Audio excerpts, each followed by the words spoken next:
Manana anjara toerana lehibe ny fiaramiasa Allemagne na ny GIZ eo amin'ny fampananana herinaratra ny any ambanivohitra toy ny misy amin'ny komina Mahaboboka izay. Ny GIZ moa amin'ny maha-piaramimbon'antoka ara-teknika dia manampy ny adera sy ny mpandrarà miatsehatra amin'ilay tetikasa ary mijery ny hanatsarana ny fandraisana eo amin'ny fanjakana sy ny sehatra tsy miankina.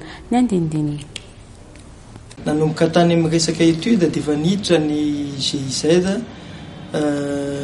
nanampy ny privé hahatsara an'ilay étude ka hatrany amin'ny subvention le projet fa ihany koa aty aorianan'ny fandehanan'ny projet mbola mitohy le fifandraisana amin'le secteur privé indrindrindrindra hijerena hoe ahoana ny ivoizana le atao hoe utilisation productive de l'électricité, zany hoe ahoana no ampiasana ny angova mba tena hitondra vokatsoa an'le fiarahamonina. Ho an'ny GIZ avy en tant que partenaire technique et financier anatin'ilay izy mahafapo anareo ve le réalisation ahoana ny fanarahanareo maso an'ny fampiasam-bola anareo anatin'ilay izy? Tamin'ity projet ty ny